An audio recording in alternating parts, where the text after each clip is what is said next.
Hey, it's John here. So I got this idea to do kind of a behind the scenes.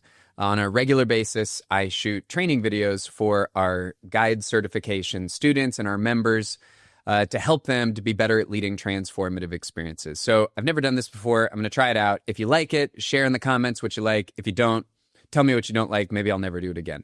One of the single most common questions that we receive from tens of thousands of folks who've come through our trainings learning how to create transformational experiences is something along the lines of, is this going to work? Or is this going to work for my audience? If you lead events, workshops, conferences, retreats, and you're thinking about whether it's using our methodology or anything else you're going to do, is this going to work? Is this going to work with this audience? What I'm going to give you a behind the scenes look at is sharing with our students how that concern is not only valid, but it's a clue. And what you'll see in this video is I share with our students that there's three things that we have to remember. There's something we have to remember about people and their potential. There's something that we have to remember about the processes we use to unlock that potential. And finally, there's something we have to remember about ourselves is the one leading all of the change. Of course, beneath that question of will this work and will it work with this audience is actually a deeper fear. And it's a human fear, and you'll hear about it in this video, and why that concern and that fear can actually be a doorway to your greatest work in leading transformational group experiences. I hope you enjoy. Let me know what you think. One of our priorities across our community as a company is attunement this year, attunement to you. And I was tuning in to our current guide certification class. It's an incredibly meaningful group of guides. I think there's 70 plus of you who are a few weeks into your journey. And I was rereading through the intake forms. And there was a question that came up several times, and it struck me that this is, I think, the single greatest concern that all of you and anybody who's ever come into our space has had when it comes to guiding transformational experiences. And what I wanted to share with you is not only what that concern is, but also, which probably won't be a surprise, but I also wanted to share how it is that that concern, to me, is actually a clue. And in some ways, it can be a doorway to your greatest growth edge as a facilitator. In some ways, this concern is revealing. I think there's a Joseph Campbell quote that the cave we fear to enter holds the treasure we most seek. So here is the concern. In some ways, it's obvious, but the answer might not be. John, what if it doesn't work? And more specifically, as I was looking at the intake forms for this certification class, it was a concern about, well, what if this approach doesn't work, or will it work with this type of audience? And it's always interesting because when we see that concern and we hear it often, there's some embedded rationale as to some certain type of audience. For example, this audience is, this group is dysfunctional, or this group has really big egos in the room, or the group is skeptical, or this group has tremendous distrust and toxicity and division in the room. It's highly masculine, or they're highly technical. They're doctors or accountants, or it's highly feminine and relational. So there's these concerns. And the first thing I want to share is these concerns are valid. They're legitimate. The concern that you have of, will this work, is a very important concern. What I want to address are three things that we want to start by remembering these three things. And then I'm going to give an example of exactly how this concern, for me, has actually been my superpower. So the first thing to remember is that a room of people, human beings, who we at times refer to as resources, let's for a moment consider referring to ourselves as sources. Let's not forget, let's remember that human beings are sources of creativity. They are sources of innovation. They're sources of resilience, of courage. They are sources of solutions. And I share this because when we are concerned about this method or our ability or the process we're going to bring into a room because of something about that room, often the first thing we forget, that is the first thing we need to return to, is remembering that this room of people is filled with capacity and capability. And the concerns that we have might be valid, but we cannot forget that a room of people is a source of living potential. There is human potential in that room. And when we remember that, it can give us the inspiration to remember a few more things and then to act on all of this. But the first thing is we have to remember that a group of people has a almost infinite capacity to change, to learn, to solve, to grow. When we are concerned about our process or our ability to lead the group, which is fair, we have to remember that any room full of people has a potential that can be brought alive, which is really the second thing we need to remember, which is if there is this living potential in that room, even with all the circumstances that are concerning, the second thing we have to remember is there is a way to unlock that potential. There is a process. There's a set of tools. There's a system. There are structures that we create.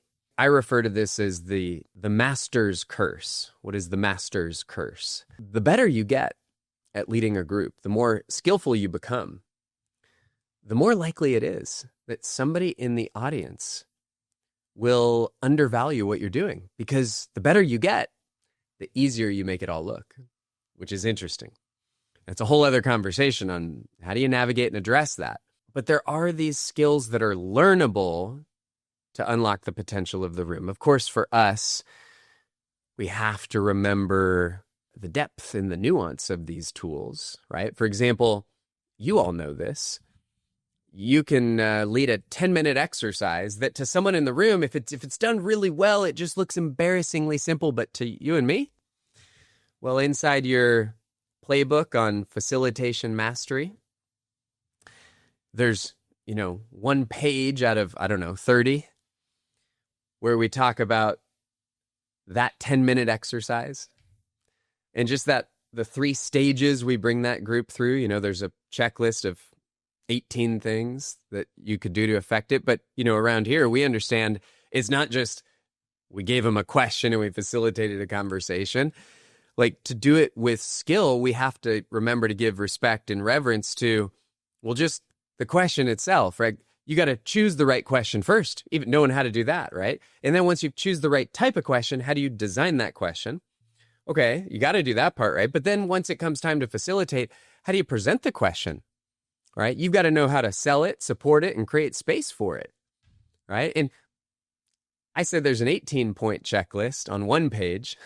Well, just how to sell a question, I'm pretty sure in that same playbook, there's 19 pages of scripting and a 4-hour advanced training on what we call enrollment, right? So I'm smiling because the idea when somebody watches us as facilitators who have experience, to say they make it look easy, it's like a curse. It's like if they only understood, right? But this all leads to the third thing we need to remember. So the greatest concern that many of you have is, will this work? And will it work with this audience? We got to remember that every audience is a source of human potential with all of their cracks and crevices and wrinkles and flaws and dysfunctions and strengths and everything that makes them beautiful and true and all that.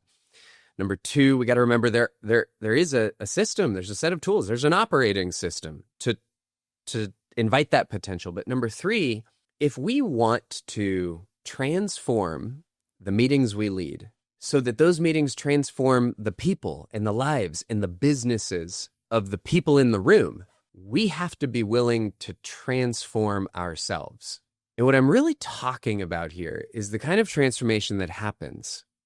For example, what do we mean transform ourselves? Well, number one, we have to unlearn. Our work only works if there's a willingness to unlearn. Like if you're going to shift from the industrial age, the modern meeting culture model of a content consumption centric way of bringing people together to a way of bringing people together that centers around creation and connection, that's like an ego death for a lot of people. That's a confrontation. That's a transformation in and of itself.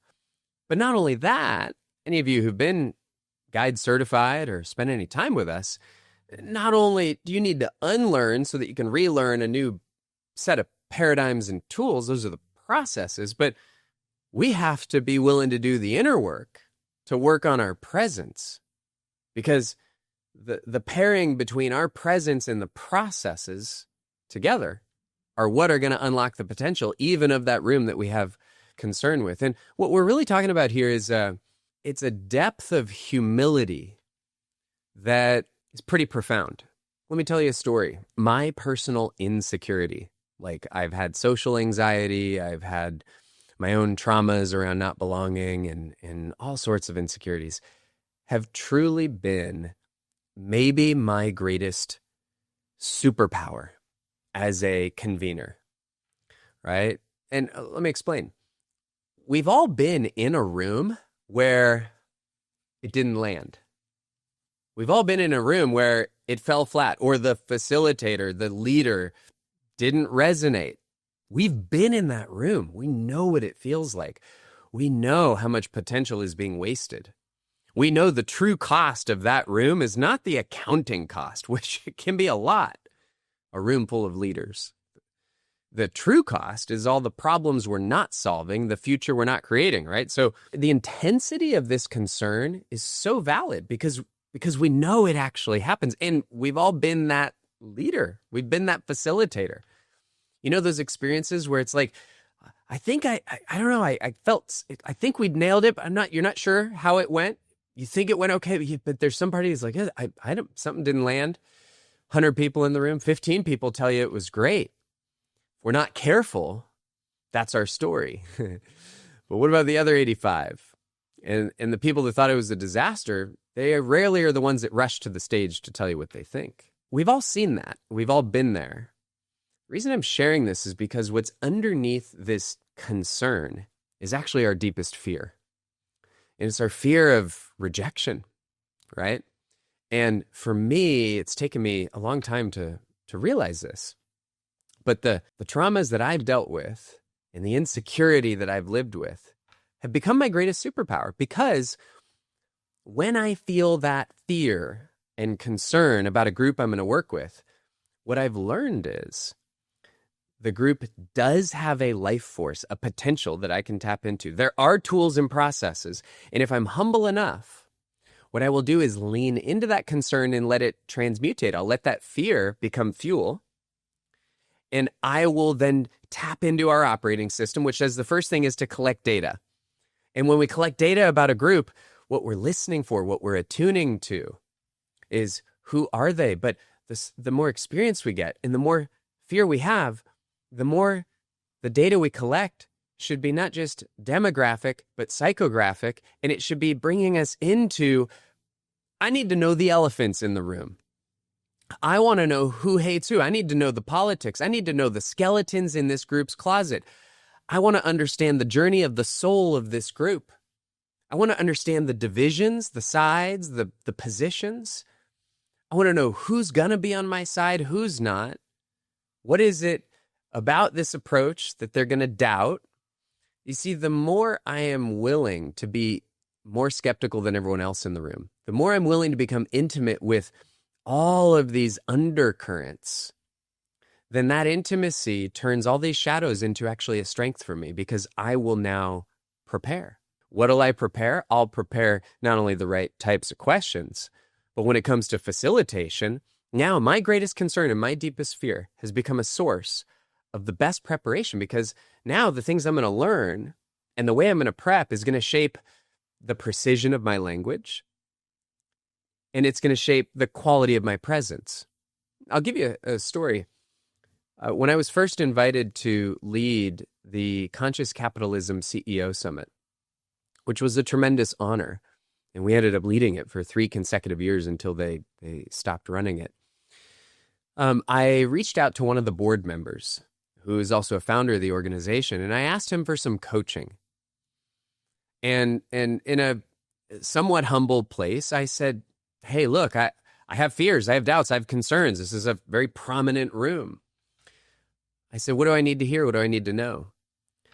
And he gave me some coaching on how my strength, my superpower, which is my ability to think systemically and to articulate in a way that's sophisticated. He said, these things are strengths of yours, John. And he gave me an example of a model. He said, John, in this example here, if you take the spiral dynamics, which are layers of consciousness, he said, you really resonate at a certain level. He said, but we got to be careful because our strengths overplayed become our shadows. He said, you're completely missing and you're absent to resonating with a room where many of them are really vibrating at the orange level of consciousness. And be careful, if you're not familiar with this work, it's not like smarter. There's not a hierarchy in terms of superiority. In fact, my weakness was I hadn't fully integrated awareness that at the orange level, where they're concerned not about systemic issues or interconnectedness of things or community or belonging, as much as they need to be interested in results, performance, ROI, my language wasn't going to match, right? That was some of the most important coaching I've ever gotten. Or I'll give you another dimension. When I'm concerned about a room, I could look at that room and learn that when it comes to masculine and feminine energy, they skew one way or another. Maybe they're more balanced, right? And humbly over time, I'll learn that, okay, if it's a more masculine room, then both my precision with my language, but the quality of my presence has to adjust. The language is the obvious one. How do you adjust your presence because it's more masculine? Well, I had a teacher who shared with me years ago that many of my practices, unbeknown to me, that mindfulness and Kundalini yoga, that these are actually a cultivation of masculine energy, largely.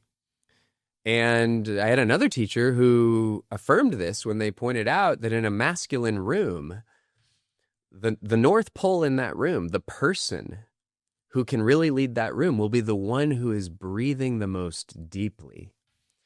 I had another coach who shared with me years ago that in a very masculine room, and I've learned this coaching youth sports, I'm around other coaches who are talking to the boys who aren't respecting or responding, and I've learned my voice needs to come from not here or here, but from here. And so even understanding our breath, our nervous system, and the tone of our voice can align with that masculine. Or what about the feminine? Well, what does that look like, sound like? Well, that's understanding that the adjustment there is now to give priority to the energy of a compassionate latitude, the energy of nourishment, the energy of relational importance, right? And that's something that will be exuded in its own ways and with its own language. But all of this is to say, if you're concerned about this approach working, your ability to succeed, you should be, and that's healthy. And if you're concerned about, well, this audience or that audience, good. Lean into that concern. Don't explain it away. Don't bypass it. Let it teach you. Let it invite you to learn something more about the audience that you can then remember what to do with your process or your presence so that your greatest concern and your deepest fear can be fuel for your greatest growth. Enjoy the weekend, everybody. Take care.